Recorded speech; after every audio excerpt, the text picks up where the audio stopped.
with Dave. Hi, Gene. Dave Biddle from 24/7 Sports over here. Right here. Sorry, Dave. Oh, that's fine. Some fans have asked why not conduct a national search, but I imagine if you feel like you found your guy, you found your guy, but can you speak to that? Why not conduct a national search? You answered it. No, I'm blessed. And as I said earlier, it's rare that you have the opportunity to create a succession plan where you have the right person in place. Any CEO in the public or private environment, you hope that you have that opportunity. And so we were fortunate, circumstances in some cases, but we recognized the talent that Ryan Day had early. And I spent a great deal of time getting to know him. I did that this summer. We actually met in my office in the summertime and spent some quality time getting to know one another. And then obviously throughout the year, he had an opportunity to audition in a different way, not relative to the win on the field, but how he mastered leading not just the football staff, but everyone else around it. This is a complex place. And so having someone to be able to continue the stability and consistency that we have was important to me. So I did not feel I needed to conduct a public national search. When did you know that Ryan Day was your guy? When did you know if something happened with Urban, if Urban wanted to step down, that you knew at that point, Ryan Day is my guy? A couple of weeks ago. The story is for the last month, Urban and I, every Sunday, just like I normally do after a football game, and every year I do this and all season long, we began to talk about potential transition. And he can talk about why, but we had deep conversations about that. So while we were having those conversations, I was looking at candidates across the country and trying to decide if I was going to go national search. And as I thought about those potential candidates, and some of them are very good and some of them I know, I felt more comfortable coming back to Ryan Day. Our program does not need disruption. It does not need to blow up and have people come in and try and adapt to our standards of operation and try and change the infrastructure that we put in place for the student athlete. So we had a talented and gifted guy that many others wanted to interview and potentially hire. So a few weeks ago, I kind of felt, okay, I needed to kind of lock in here as we had our conversations, but I knew that ultimately, Urban had to make a decision this past Sunday or yesterday, and I was going to have to move one way or the other. Okay, front row right, Clay. Clay Hall, ABC 6, Fox 28, Football Fever. Urban, congratulations on your tenure here. When did it become clear to you that it was time to step down, and are you at peace with it? Like some other exits, is this it, truly it, for your football career? It's a complicated question, and I'll try to answer it the best I can, is that I tried to say that in the statement. And this is home. This is where I grew up. It's not healthy, but I came to work every day with fear of letting people like Archie Griffin and my great state of Ohio, our great state of Ohio, and this incredible university down, because this is home. I'm a graduate of Ohio State, and we have the best fans in the land, and I didn't want to let it down. So I dealt with, in 2014, had that surgery, and then it recurred last year. I started dealing with some issues last year. And I hired Ryan Day because I thought he was a very good coach. I knew he was with me before. When I found out that he's far past those thoughts, he's elite. And I think in trying to build the most comprehensive premier program in America, you also want to hand it off to someone at some point so that it can even get stronger. And my witnessing of the work Ryan has done and made this decision not as difficult as I thought, because I know the infrastructure, like Gene talked about, is going to be secure with Coach Marotti and the rest of the staff. I think it's healthy. We've recruited very well. This is a very different place. This is a unique place. This is a place that the academic expectations of recent, not back in 86, 87 when I was here before, but of recent is very challenging. Sounds like you're not vanishing from the scene, though. I hope not. God has a plan. I'm not quite sure what that is. Gene and I are extremely close, and we discussed that, and I hope to stay involved. Third row left, Rob. Urban, Rob Aller, Columbus Dispatch. You had the headaches, your health issues. How much of that was added to by the stress that happened early in the season, the suspension? Did that contribute to specifically the pain of the cyst, or just in general your outlook on coaching? That was a very difficult time.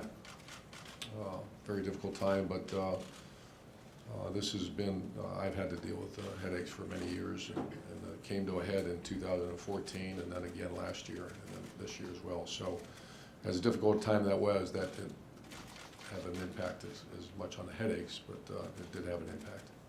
What did you see in Ryan that you just knew he had the it factor? What is it about him? There's many things. You know, this is the head coach position, as I've learned over the last 17 years, is very complicated. It's management of people. The one advice, and I give coaches all the time, and Ryan, I see that with him, and Gene and I discuss this. That's why I think Gene Smith's as good as there is. You have to have genuine love and care for that student athlete. And when I underline genuine, it can't be number 78. It can't be that guy. It's got to be his first name, his last name, where he's from, his family, his sister, his brother, and what he does after this football career is over. Once those players know that you have that genuine love and care for them, they'll move mountains for you. And I saw that with Ryan Day. Second row right, Bill. I'm sorry, Mitch. Mitch Stacy with the Associated Press. Urban, are you saying that you, when this reoccurred last year, you started thinking about stepping down last year, or was that not something that came up until this year when it got worse, or what's the more specific timeline on that? More specific was Penn State a year ago. It hit real hard, and we have a great medical team that was over the top trying to help me through it. Was on medicine and all that, but we had conversations back then about longevity and the seriousness of it, because as they said, it's not your elbow, your foot. We were talking about something else, and that was but it also had conversation, to be honest with you, in the 14 when we went through the whole scenario. You had conversations with Gene or with your family, or what do you mean by conversations? Well, first with the doctors, what is this? What are we dealing with? What's the long range? What's this and what's that? And we kind of came through it pretty good. 2015 was relatively good. 16, okay. 17 was a tough one. And then this year. And Gene, I talk to Gene all the time. Gene's fully aware, and obviously my family's fully aware. Over to the left, front row, Ari. Ari Wasserman, The Athletic. Urban, when you took this job in 2012, this was a very good program. And it looks like that you built it into one of the top 3 elite programs. Built a very strong foundation for the future. Can you reflect on how you took it to the next level? And is it easier to step away knowing that maybe your best accomplishment is what the program can achieve based on your blueprint moving forward? Well, thank you for that. And that's, Jim Tressel is a dear friend, and that's always been a goal. Any job you take is to take a program. I know Ohio State. I know it very well. And I know Jim Tressel. I know Luke Fickell. And I knew that there would be good players here, and I knew there'd be even better people. And that's exactly what I walked into. It was a little bit discombobulated for a bit, and that team came together and had a magical season. To answer your second part of that question is that as I'm reflecting now, this has been a fast 48 hours since that last game, that this would be a really tough day if we were a mess. This would be a really, really tough day. And personally, this would be awful, because this is where we're all from. Gene and I are both from, and to be able to know that we did right, or at least we felt like we did right, makes it that much easier. And Gene, based on that foundation, to hire a coach who's never been a head coach so far, does it make it easier to give the reins over to a guy like Ryan, who's shown a lot of great things here, but knowing that he has an infrastructure and a blueprint to follow moving forward and kind of understands what Urban did here, does that kind of make that transition seamless to you? Oh, no question. The counter to that is you bring someone in new, obviously they have a learning curve. They have to go through a total education program, not just about the football team, but about the institution, and I don't want to downplay that, about how we operate as an institution. John Davison, our faculty rep, is an absolute stud in supporting us with our faculty and our student athletes, and the Gates Garrity Locus and compliance, and I can just keep going through all the things that surround the football program that you have to understand here. How you communicate with faculty or not, how you communicate with admissions or not, how do you communicate with financial aid or not. The fact that you coach and you do not do anything medical, that's not the same everywhere. And so Urban took, help me, Urban, maybe less than 2 years to kind of adjust to a new culture on how we operate. And he helped us improve some things. Ryan has lived it. He's seen it. And so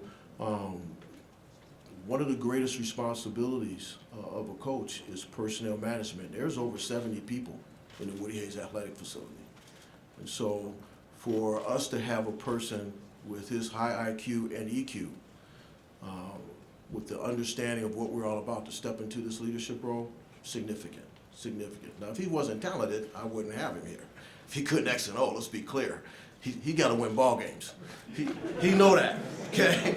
He got to win ball games.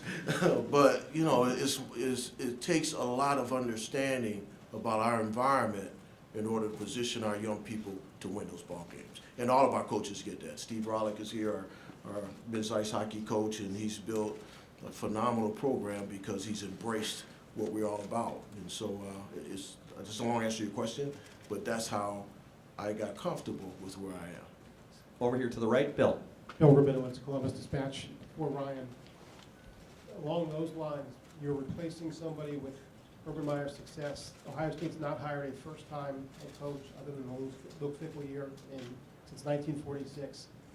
How daunting is the challenge that you feel? How confident are you that you are up to the challenge? First, very humble to be, taking over for Coach Meyer and what he's done here. But the footprint that he's left here and the infrastructure is strong. And knowing that and being here for 2 years and seeing exactly how it's been done gives me great confidence. Also, walking in those shoes during the beginning of the year, during that time, took a step away from just working with the offense and the X's and O's, and then took a wider step back and looked at the leadership role of what it means to be the head coach at Ohio State and understand, like Gene spoke of, everybody that comes under your wings there. And so have walked in those shoes, had a chance to experience that, and so I'm excited and confident about it. And what can you say about retention of the staff, support staff, which I understand are coming back to keep people? What about the assistant coaches? We're so busy right now, and everything's happened, in the last 48 hours very fast. But guys are on the road recruiting, and this is a big time for us recruiting with the early signing day. We're getting ready for the bowl game, and so that's really the focus right now. And like every year, at the end of the bowl game, we'll go through and evaluate everything. Over to the left, Tim. Yeah, Urban, I've got Tim May, Columbus Dispatch. I've got like 8 or 10 questions, but I'll ask you. When did you finally come to that final decision, and were you in and out the last couple of weeks, or just? What was it like for you, Tim, when you tried to retire? Yeah, exactly. Hallelujah, I'm playing golf. But for you personally, I mean, what were the last 48 or maybe 48 days like, 48 hours like? Gene just stole my thunder. I was going to hammer you about retiring. Keep going. I was going to say, I made my decision when you made yours. It's very difficult. It's something, this is really all I know. And it was very difficult. There's things that made it less difficult. Ryan and I have talked, and this profession we've chosen is so fragile. You drop a pass, you drop through this, someone 2-point conversion gets caught. This is a tough deal now, and we've lived it our entire lives, Shelley and I and our kids and our family. And so I can't tell you the exact time. Walking off the stadium against our rival in that last game, things started to cross my mind. Going into Indianapolis started to cross my mind. I wanted to go longer. The thing that really started to make things when recruits started asking me, will you be here for 4 or 5 years? Recruits I'm very close with. And this early signing date has put pressure all over this world, I mean the college football world. Our guys, Ryan's gonna be in 4 states tomorrow, I imagine. He better be. Because we lost a week of recruiting. And the signing date's coming up, and that's over 92% of the kids sign on that day. Also, if you sign a scholarship and the coach decides to leave after that, they're free to go. So this was, and people say, well, why would you let recruiting get in the way? Well, that's a silly question. That's the blood that you want to have a good team, you recruit. You recruit very hard. So that put a little push on it. And the honesty to recruit, I didn't want to mislead recruits, and I knew I had Gene and I both felt we had the right guy. Not felt, we knew. And that's what made it now, the decision now. That's what you told some of us in your office that day. I mean, you wanted to be totally transparent. What did you, I understand you talked to some recruits last night about it, or just kind of hinted at them? What was the reaction? Well, I said I wasn't quite sure. Gene gave me till this morning, and until like 7:59:30 or something like that. But I talked to a couple of recruits that I'm very close with, and I said this might happen. I wanted to gauge their reaction, and I can't tell names and all that, but it was over the top because of the respect they have for Ryan and the program and Ohio State. And what are you going to miss most about being a head coach? Not even close to the players. I called Terry and Paris in last night. We just sat and talked for about an hour in my office about maybe this, about other things, and the good thing is I'm hopefully in a position that I don't lose that. I'm going to miss that. I'm going to miss building teams. But the players without questions what I'm going to miss. Over here to the right, second row, Doug. Doug Lamourese, Cleveland.com. Urban, as you sit here now, do you believe you will not coach again? I believe I will not coach again. Are you fairly certain? Certainly, yes. Do you anticipate staying in Columbus and being around I the do. program? I love Columbus. I love Muirfield, where I live. I've always been a Buckeye as long as I can remember. Gene Smith, like I said, that our relationship has always been good. It's over the top now. And I trust him with my life, and our families are very close. And so when he says jump, I still say I'm going to still call him boss. And, however I can help this. I believe in Ohio State. I believe in the spirit when you walk around this campus. I believe in Buckeye Nation because I've lived it my entire life. I believe that this is a different place, and I want to help in any way I can. And I believe in our new head coach. And how would you hope that Ohio State fans remember your tenure here? It's not my tenure, it's our tenure. And we did it the right way. I learned this from Woody Hayes to Earl Bruce to Coop and Jim Tressel. And that is, you have to be a tough guy to play at Ohio State. You have to be a tough guy. You have to place a premium on education. And it's not a wink wink, you have to place a premium on education. And you have to win every game you play, including that game up north. And that's something that you have to embrace, because not everywhere places like that. I used to tell our staff every day or every couple days, no one's forced you to come here. And average is not acceptable, below, being excellent is, and everything is the only acceptable. And that's hard.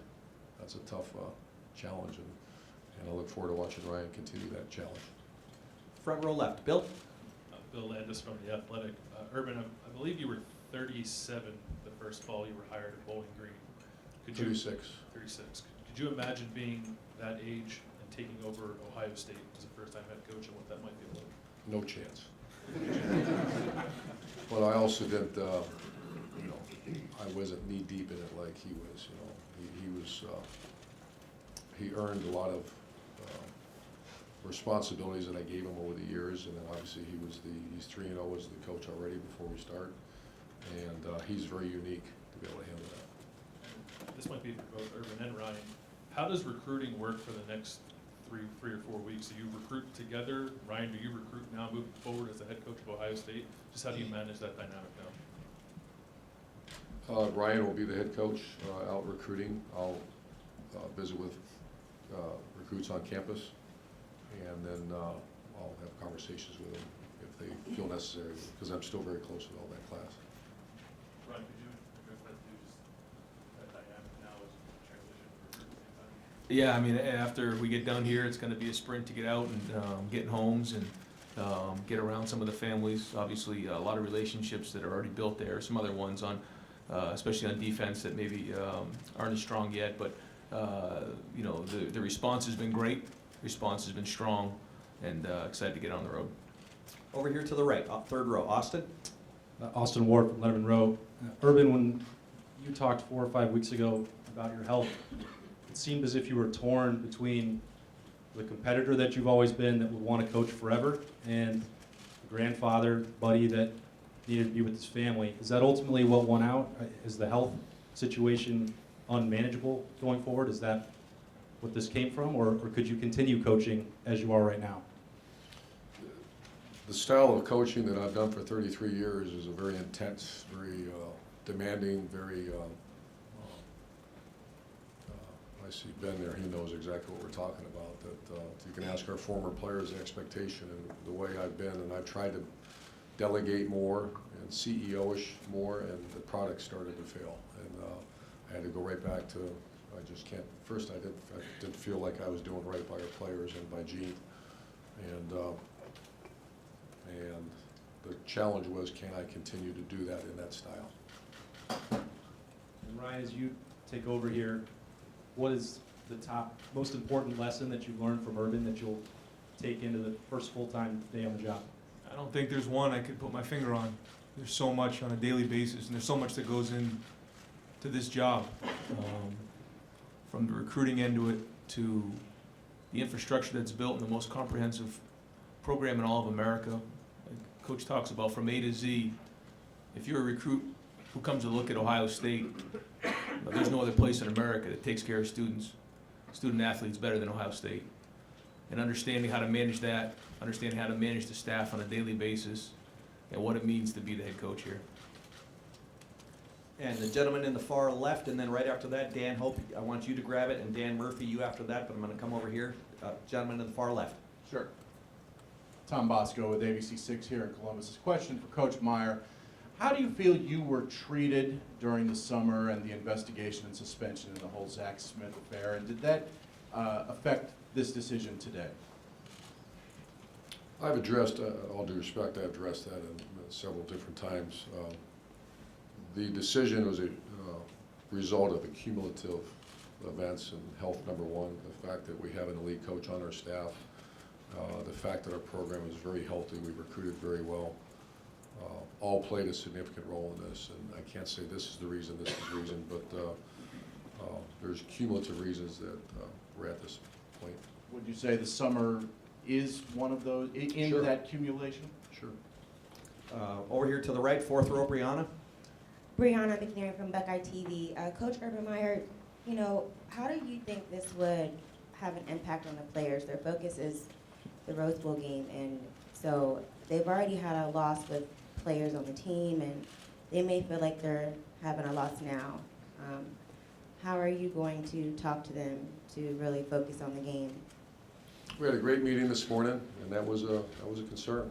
Obviously, that's all of our priorities. We're not here without the student athlete. I have an incredible, as you witnessed this fall, the leadership on this team. I'm willing to say it's as good as we've ever had. I met with a couple of the captains last night, chatted with them a little bit. I know their love and respect for Ryan Day is very clear. Defensive players don't know him quite as well. The offensive players are over the top, because I gauged that quite a bit, certainly last night, but even before that, and witnessed it. So I am concerned, because I'm concerned about everything, because we have to go out there and compete and win that game, because that's our responsibility. But I have so much confidence and trust. If you just watch our players, the way they performed the last half of the season, we'll do our very best. And Mr. Gene Smith, you know, when you first heard the news this morning, what were the first few thoughts that came to your mind? Well, I was standing up, well, actually I heard the news yesterday. We chatted a little bit, so we knew that it was probably imminent.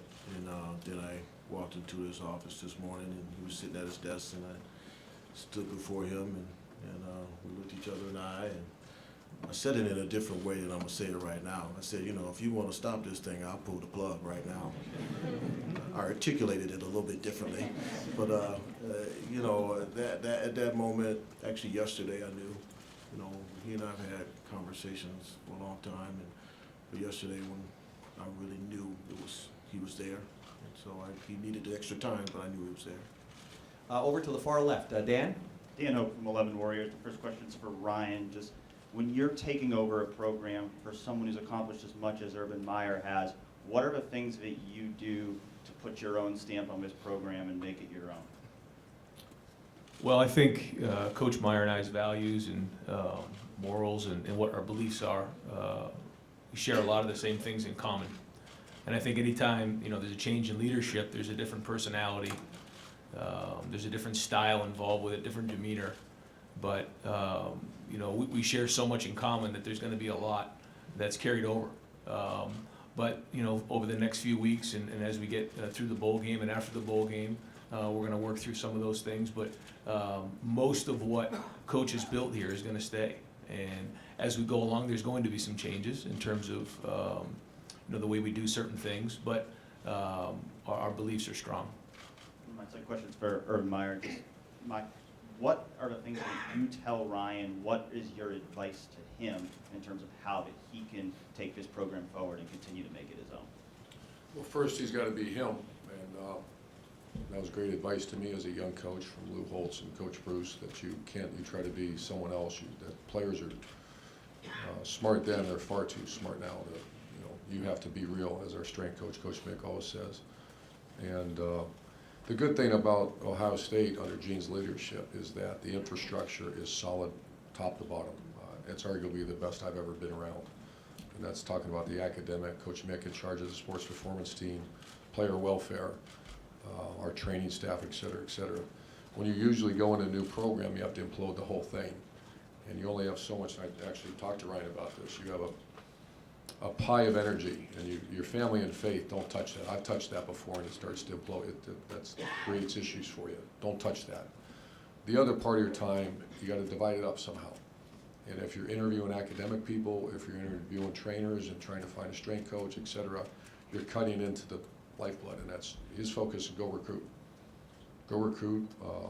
Make sure the staff's exactly how you want it. And other than that, down the road, you can adjust things, but this recruiting gig, that's all laser lights have to be on that 100%. And I know he's first of all, he's a great recruiter, and I think the way that things are set up here, that can be full-time energy on that, not some other stuff. Over to the far right, Dave, in the back. Dave Holmes, WBNS 10 TV Urban. After the Michigan game, you fell into Shelley's arms and hugged her for a very long time. After the Big Ten title game, you were walking out the tunnel. You came back on the field to shake hands with the fans and high-five them. You've always been hyper-focused one game to the next. You seem more emotional this year. I'm curious, have you looked at coaching and life through a different lens, different philosophy? Because you seem to be soaking it in these last few weeks more than you have in years past. First of all, that was one of the greatest moments in our maybe life, to beat our rival, 7 years in a row. And the first people I always try to share with everybody knows that is I'm always asking where they at. All due respect to everybody here, I want to share it with the people I love the most, and I'm always looking for them. So that moment is not unique to that last win. We've had a lot of moments like that. But one thing I've done for 7 years is every time between the third and fourth quarter, when I hear hang on sloop, I take my headsets off. If we're playing really well, I take off for a little while and really enjoy it. If we are not playing well, I give it a quick and then back on.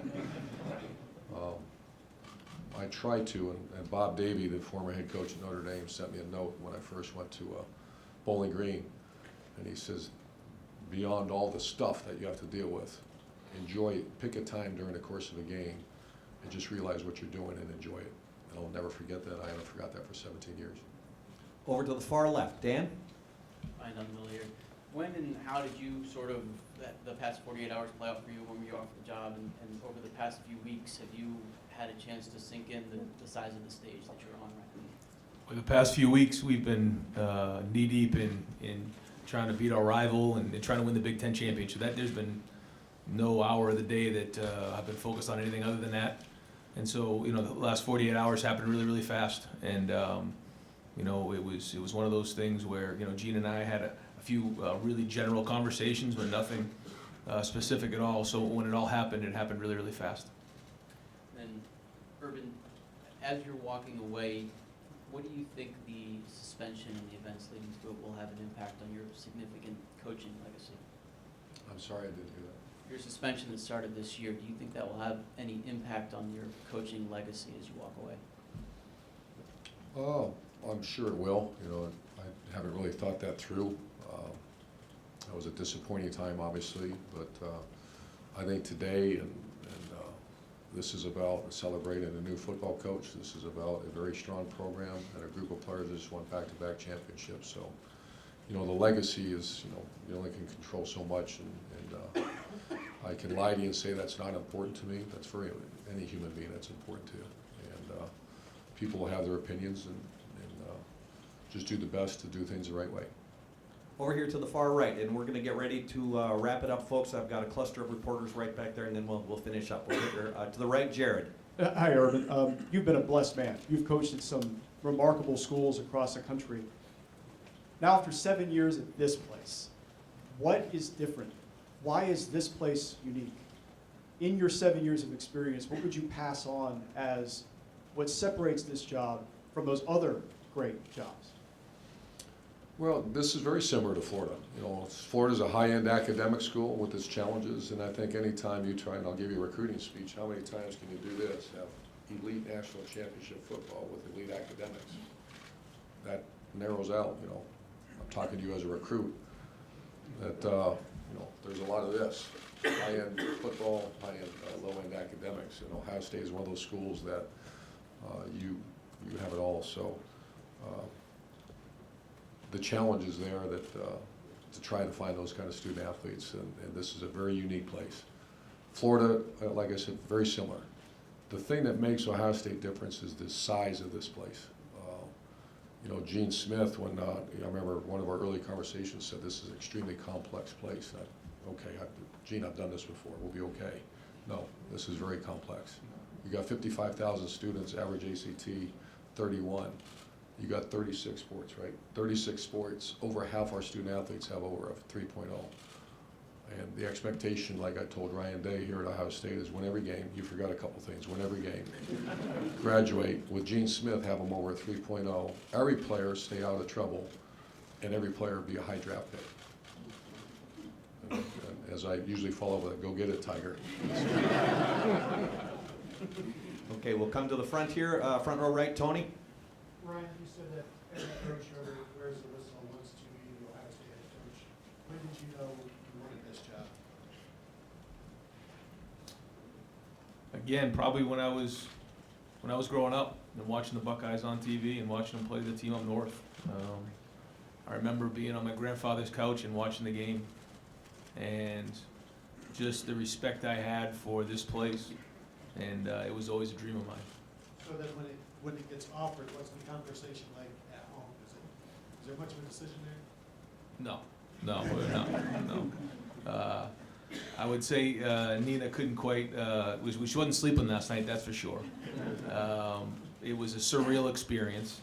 We had some long conversations, and you know, I don't think it's quite really sunk in yet for all of us. We sat together as a family and talked about it last night and what it meant for our family. But we understand what Buckeye Nation is. We understand what this means for our family, and we're going to take it very seriously and jump in with 2 feet. And we'll go to the back for the last two individuals. Marty, please. Marty Smith, ESPN. Coach, if we go back to April before all the details of this season unfolded, and I said to you, hey man, this is going to be your last ride, how do you think you would have reacted? Great question, Marty, and there was conversation before this year. You know, Ryan, like I told you, last January had a chance to go become a head football coach at a pretty impressive place. I met with Gene, and you know, I knew that this isn't something I'm going to do for the next 15 years, 10 years. I knew after the experiences I had on the sideline again and into 2014, just dealing with the headaches, that I wanted to do Ohio State right and Gene Smith right. And so I would have probably thought not this year, but it was within the next few. Dan brought up the legacy word. I want to touch on that real quick. We love to talk about that in our job. You guys hate it. You always say it's still being written. Wait till I'm done. Well, you're done. What do you hope? What do you hope people think about you? What do you hope that legacy looks like? Well, I hope it's the truth. I hope the truth is that you have a football coach who's devoted 33 years of my life to the love of student athletes, and not just on the football field. I've never treated a player as number 36 or number. I've got to know their families. I want to make sure, and we have even taken that to the nth degree now, that we want 100% job placement when they're done playing. They deserve that. I learned that lesson when my daughter was being recruited that no one talked about. They talked about jersey numbers and locker rooms, and I don't do that anymore. I talk about the incredible experience that you have at a place like Ohio State, and if you act right, do right, you'll have a job. I guarantee, we guarantee that. I hope that's our legacy, and we won a lot of games and represented this great university, a great state the right way. And final set of questions, the far right in the back, Dom. Dom Taberry, WBNS TV. Coach, you say you want to hang around here, Urban. What do you vision doing? Do you continue to work for the university? And Ryan, are you counting on him hanging around and so you can pick his brain? Gene and I have talked about this. This is, like I told you, this is home. My son's just an hour and a half away in Cincinnati. My two daughters are here, so it's home. My relationship with Gene Smith is as real as it can get, and he, I hope to somehow have an impact on our student athletes and be involved in this athletic department at this great university. Okay, very good. Let me, I just want to answer that, Jerry. Oh, I'm sorry. Jerry, yeah, no.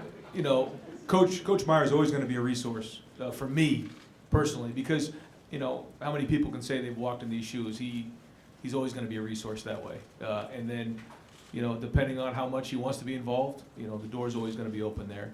I'm sure he's going to have a remote and be looking at punt and protection and everything else on a weekly basis, and he'll have his comments and he'll have things written down. So he'll always be a resource. Great. Gentlemen, thank you very much. Members of the media, thank you very much for your attendance.